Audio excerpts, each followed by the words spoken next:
Empowerment में guide करूँ। Thank you so much sir for choosing me for this lecture specially. नई नीतियां बनती गई, नए अधिकार मिलते गए, नारी के जीवन पथ पर रंग बिरंगे फूल खिलते गए। उन रंग बिरंगे फूलों में कांटे अभी भी शेष थे। नारी सशक्तिकरण के दावे मात्र कंकाल और अवशेष थे। Hello and welcome everyone. United nation women की एक रिपोर्ट के अनुसार दुनिया की आधी पॉपुलेशन वुमेन पॉपुलेशन है और वे टोटल इनकम का सिर्फ 10% भाग रिसीव कर रही है। मतलब कमाई का सिर्फ 10वां भाग वुमेन तक पहुंच रहा है। My dear girls, listen carefully. पूरे वर्ल्ड में ओनली 1% प्रॉपर्टी जो है वुमेन के नाम पे रजिस्टर्ड है। यानी कि gender discrimination it's a global issue. आपके मन में ये सवाल नहीं होता कि ऐसा क्यों? इसके रूट्स इकोनॉमिक्स में है ये सोशल इशू। कैसे? स्टार्टिंग में हम हंटर्स एंड गैदरर्स थे, then shifted towards agriculture. Food को लाने के लिए मैस्कुलर पावर चाहिए थी और नेचर ने मैन को ही बहुत ज्यादा मैस्कुलर बनाया। फूड लाने के बाद उस फूड को मैनेज करने की रिस्पॉन्सिबिलिटी दे दी गई वुमेन को। जिसका रिसोर्सेज पे कंट्रोल आया उसने अपने आप को सुपीरियर स्टेटस दे दिया। यानी कि डिवीजन और इनइक्वालिटी इसकी वजह से नहीं हुई है। वजह क्या थी? जिसने जिस बात को कितनी वैल्यू दे दी, कितनी इंपॉर्टेंस दे दी, उस वजह से इनइक्वालिटी स्टार्ट हो गई और वुमेन को सेकेंडरी सेक्स मानना शुरू कर दिया। ऐसे ही ट्रीट किया गया कि वुमेन जो है वो सेकेंडरी सेक्स है। अब मेरा क्वेश्चन है, why women empowerment is necessary? इस लेक्चर की जरूरत क्यों पड़ी है? इसका जवाब स्वामी विवेकानंद जी ने बहुत ही सहजता से दिया है। उन्होंने वुमेन और मैन इन दोनों को एक बर्ड के साथ कंपेयर करा है। कहते जैसे एक बर्ड है, उनके 2 विंग्स हैं बर्ड की। वो दोनों विंग्स जो है, एक मैन है एक वुमेन है। एक के बिना दूसरा अधूरा है। तो अगर किसी भी सोसाइटी की प्रोग्रेस करनी है तो मेन और वुमेन दोनों की साथ में प्रोग्रेस जरूरी है। अब बात आती है पंडित नेहरू जी की। उन्होंने भी बहुत ही अच्छा कहा। उन्होंने कहा कि वुमेन की प्रोग्रेस के साथ ही नेशन की प्रोग्रेस जुड़ी हुई है। हम सब चाहते हैं ना हमारी नेशन की प्रोग्रेस हो, तो वो वुमेन की प्रोग्रेस से जुड़ी हुई है। क्योंकि अगर हम किसी मेल को पढ़ाते हैं तो सिर्फ एक मेल को पढ़ा रहे हैं। माय डियर गर्ल्स, अगर हम एक फीमेल को पढ़ा रहे हैं, we are giving education to one female, हम पूरी जनरेशन को पढ़ा रहे हैं। उसके साथ साथ कितनी सारी जनरेशन को वुमेन टीच कर रही है। अब ये वुमेन एम्पावरमेंट है क्या? आपके मन में आ रहा है ये क्या है? मैं किस पे बोल रहे हैं आज? वुमेन को उसकी वोट को याद दिलाने की जो प्रक्रिया है, जो प्रोसेस है, वो वुमेन एम्पावरमेंट है। Access to educational opportunities in education, in employment, participation in decision making, in all kinds of activities. It is called women empowerment. परिंदों को तालीम नहीं दी जाती आसमानों में उड़ने की। परिंदों को तालीम नहीं दी जाती आसमानों में उड़ने की। वो खुद ही छू लेते हैं आसमान की ऊंचाइयों को। अब हम बात करते हैं उनके स्टेटस की। कहां से शुरू हुए, कहां पहुंचे हैं? अगर हम बात करते हैं एंशिएंट इंडिया की, अर्ली वैदिक एज में बहुत ही अच्छी स्टेटस थी। हायर एजुकेशन के ऊपर स्ट्रेस दिया जाता था। वुमेन का बहुत ही अच्छा स्टेटस था। लेकिन जैसे जैसे ये अर्ली पीरियड खत्म होता गया, लेटर एज में गए, तो जो वुमेन एम्पावरमेंट में डिक्लाइन होना शुरू हो गया। Next was Buddhist age. उसमें इलिटरेसी जो थी, क्राइम थी। Yes girls, illiteracy was crime at the time of Buddhist. पर men के मुकाबले अगर हम स्टेटस की बात करें वो फिर भी लो था। मेडिवियल पीरियड में जाते हैं तो वहां पे जाते जाते स्टेटस और भी वर्स्ट हो गया वुमेन का। क्या हुआ? मुस्लिम और राजपूत कम्युनिटी के द्वारा पर्दा और जौहर प्रथा शुरू हो गई। पर्दा प्रथा यू नो वेरी वेल। और अब जौहर की बात करें, जौहर क्या है? यस डियर गर्ल्स, अगर पति युद्ध करने गया हुआ है और उसकी हार निश्चित होगी, पहले ही पता चल गया कि पति हारने वाला है, तो बहुत सारी जो वुमेन हैं, उनकी जो वाइफ थी, वो एक जौहर कुंड तैयार करके उसमें उस आग में कूद जाती थी। दिस इज कॉल्ड जौहर। अगर हम कॉलोनियल पीरियड की बात करते हैं, तो ब्रिटिशर से पहले कुछ रिफॉर्मर्स ने सती प्रथा के विरुद्ध आवाज उठाई। ब्रिटिशर्स ने भी फेवर किया कि ऐसा नहीं होना चाहिए। ये तो ब्रिटिशर्स की मोरल स्टैंडिंग भी थी, पर मैं आपको बता दूं, इवन ब्रिटेन में भी फीमेल्स को बराबरी के अधिकार नहीं थे। अगर ब्रिटेन में कपल के एक सिंगल गर्ल चाइल्ड होती थी, तो उसको प्रॉपर्टी नहीं मिलती थी। प्रॉपर्टी दामाद के नाम पे ट्रांसफर होती थी। और अगर बेटी सेपरेट होना चाहती थी, तो बहुत ही डिफिकल्ट प्रोसेस था प्रॉपर्टी को ट्रांसफर करवाने का। मींस पैट्रियार्की वहां पे थी, मेल डोमिनेशन वहां पे था, और आज भी है। आप सोचते होंगे हम तो जेंडर बायस नहीं करते, हम तो मॉडर्न हैं। एक्चुअल में इसकी रूट्स बहुत डीप हैं, जो कि हमारे बिहेवियर पैटर्न में होती हैं। We need to be super aware. That's a reality. ये इनइक्वालिटी जो है सिर्फ इंडिया में नहीं है, बहुत सारी कंट्रीज में है। No country is on the right track to achieve gender equality. My dear girls, listen. 286 more years required to reach gender equality globally. अगर इंडिया की बात करें, 6 more generations, our great great great great great great, यहां तक पहुंचना पड़ेगा हमें, then we can achieve gender equality.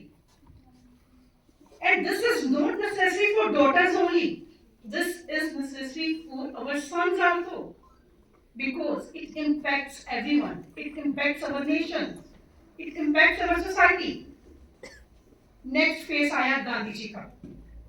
उन्होंने देखा, गांधी जी ने, कि राष्ट्र का आधा भाग महिलाएं हैं और वो तो नेशनल कोज से जुड़ी नहीं रही। गांधी जी थे मास साइकोलॉजिस्ट। उन्होंने सोचा कि सबसे पहले इनके मुद्दों पे आवाज उठाई जाए, और उन्होंने जो मुद्दे लिए वो थे domestic violence, abuse, intoxication. Women support भी मिला और वुमेन को अपने आप को मैनेज करना भी आ गया। Next phase was Rani Lakshmibai. She fought for her political rights. जानते हैं सब? जानते हैं? इस समय आपने सुना होगा, खूब लड़ी मर्दानी वह तो झांसी वाली रानी। बोलो सारे, खूब लड़ी मर्दानी वह तो झांसी वाली रानी। व्हाट इज मर्दानी? मतलब उनके लड़ने में भी कहा गया कि वह ऐसे लड़ी जैसे मर्द लड़ते हैं। मतलब इसमें भी पैट्रियार्की है। नेक्स्ट फेज आया पोस्ट इंडिपेंडेंस का, जिसमें मुद्दे आए dowry, harassment at work, divorce law, workforce, political parity, rape. ये माना गया कि अब इंडिया आजाद हो गया है, भारत को आजादी मिल गई है, भारत का संविधान बन चुका है, अब तो वुमेन को उसके राइट्स अपने आप मिल जाएंगे। पर नहीं मिले। ये कॉमन इश्यूज आज भी हमारी सोसाइटी में अभी भी मौजूद हैं, ये सारे issues. More than 33% married women जो हैं आज भी physical, sexual and emotional violence झेल रही हैं। 4% फीमेल्स ऐसी हैं जो ड्यूरिंग प्रेगनेंसी फिजिकल वायलेंस झेल रही हैं। जिसको लगता है कि भारत सुधर रहा है, वो जरा एनसीआरबी की रिपोर्ट तो देख ले। ये कहा जाता है कि वुमेन ही वुमेन की दुश्मन है, वो चाहे फीमेल फिटिसाइड हो या डाउरी हो। नेक्स्ट मेरा प्रश्न ये है कि जब घर की नेम प्लेट में, नेक्स्ट वाला प्लीज, जब घर की नेम प्लेट बनती है तो हम में से कितनों का नाम उस नेम प्लेट पे होता है? होता है? यस डियर गर्ल्स, होता है नेम प्लेट पे नाम? नहीं। क्या कहा जाता है? आपका घर तो दूसरा है। और जब हम शादी के बाद दूसरे घर में जाते हैं तो कहते हैं कि दूसरे घर से आई है। समझ नहीं आती कि हमारा घर कौन सा है। एक्चुअली मेन प्रॉब्लम नहीं है, I am not targeting main here. Main problem नहीं है, प्रॉब्लम है हमारी व्यवस्था जिसमें मेन अपना रोल निभा रहे हैं। अगर हम प्रेजेंट स्टेटस की बात करें thanks to our society, thanks to our teachers, our parents, जिन्होंने हमें एटलीस्ट अच्छी एजुकेशन लेने में हमारी हेल्प तो करी।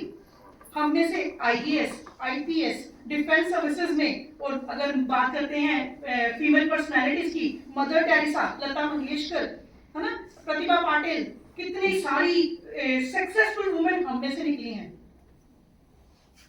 Thanks to Bollywood movies. Movies देखते हैं सब लोग? देखते हैं? आप में से कितने लोगों ने मूवीज देखी हैं? मैम पूरी स्लाइड करना। मैंने 4-5 मूवीज का रेफरेंस लिया है। Last one, yes. यहाँ पे है लिपस्टिक, बैंडेड क्वीन, चक दे इंडिया। देखिए आपने क्या रेफरेंस दिया है वहां पे डायरेक्टर्स ने, प्रोड्यूसर्स ने वुमेन का, वुमेन एम्पावरमेंट का। थैंक्स टू बॉलीवुड जिन्होंने ये मूवीज बनाई हैं। ऐसी ऐसी और मूवीज की भी हमारी सोसाइटी को जरूरत है। ये मूवीज एग्जाम्पल है हमारी एम्पावरमेंट की। सीढ़ियां उन्हें मुबारक हो जिन्हें छत तक जाना है। सीढ़ियां उन्हें मुबारक हो जिन्हें छत तक जाना है। हमारी मंजिल तो आसमां है, रास्ता हमें खुद बनाना है। अभी तो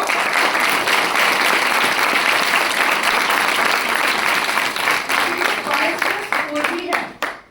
sitting in the same classroom, reading the same text book, listening to the same teacher. Boys and girls receive very different kind of education. Did you ever notice? Gender equality जो है, gender equity की बात करें, still knocking at the classroom doors. We can see gender bias in our textbook also. किस तरह की examples हैं? Have you ever seen our mathematics and language textbooks? Father gone to the office, mother in the kitchen. Why mother is always in the kitchen? Boy reads books, girl cooks food. Why these examples? Women are depicted as cooks, housewives, or purchasing sarees, and men are in enterprising roles. Few examples I would like to quote here, given by my dear teachers. Dear teachers, sometimes we are giving such examples. Amit, if you continue to trouble, you will be made to sit with girls. अगर आप class में शोर मचाओगे अमित, मैं तेरे को girls के साथ बिठा दूंगी। क्यों? Is this punishment? They are part and parcel of society. We should not use such remarks. कई बार टीचर्स derogatory remarks यूज करते हैं, टीचर्स को, पेरेंट्स भी, एज ए मदर हम भी क्या कहते हैं? तू लड़की है जो रोता है। लड़के को कहते हैं ना ये लड़का, तू लड़की है जो रोता है। क्यों? रोने के लिए लड़कियां बनी हैं कभी? We should not. आज हम ये प्लेज ले रहे हैं, we will not use such derogatory remarks. There is a great need to create gender sensitivity in the classroom, and there is also a great need to switch off the roles of men and women. We should switch off the roles. Women को उनके rights के बारे में बताने की बहुत जरूरत है। कौन से राइट्स? बेटा बेटी एक समान, मेरी पहली पाठशाला मेरा घर, घर से मदर बताए बच्चे को, वुमेन को, लड़की को, गर्ल को। उसके बाद रोल है टीचर्स का, स्कूल्स का, कॉलेजेस का। Then voting rights to women, equality to pay, जिसको बोलते हैं equal remuneration, reproductive rights, maternity leave, PNDT Act, domestic abuse, dowry prohibition act, prohibition of child marriage act. There is a great need. हमारी government ने बहुत सारे programmes बनाए हैं, बहुत सारी ऐसी स्कीम्स दी हैं for women empowerment. We should aware about that. We should know about that. वो प्रोग्राम्स क्या हैं? Beti Bachao Beti Padhao, women helpline scheme, Ujjwala, step that is skill development, नारी शक्ति पुरस्कार, राष्ट्रीय महिला कोष, women empowerment and livelihood programme. इसके अलावा there are different ways and means to achieve women empowerment. What are those means? First one is self help group. अपने आप से स्टार्ट करना। 10 से 20 जो विलेज की या उस एरिया की वुमेन जो है अपना ग्रुप बना ले, और उसके बाद स्मॉल सेविंग से वो कोई भी बिजनेस को, कोई भी स्टैब्लिश कर सकती है बिजनेस को। Next is anganwadis, then government schemes like awareness programmes, मैंने पहले भी बताया आपको, सेल्फ एम्प्लॉयमेंट जैसे कि प्रधानमंत्री मुद्रा विकास योजना। संघर्ष का एक लंबा सफर तय करने के बाद भी मंजिल अभी भी दूर है नारी की। अभी भी हम अपने टारगेट को अचीव नहीं कर पाए। हमने ये टारगेट अचीव करने हैं। We must be aware about these 6 S। वो 6 S क्या है? शिक्षा, एजुकेशन, स्वास्थ्य, हेल्थ, स्वावलंबन, सेल्फ रिलायंस, सामाजिक न्याय, जस्टिस, संवेदना, sensitivity, and last one is समता, that is equity we are talking about. इन्हीं से ही हम भारत में रहते हुए धरती की गहराइयों से आसमान की ऊंचाइयों को छू सकते हैं। वुमेन एम्पावरमेंट तभी है जब निर्भया वाला केस दोबारा ना हो, जब हम सड़क के ऊपर रात के अंधेरे में भी सेफ हों, तभी वुमेन एम्पावरमेंट है।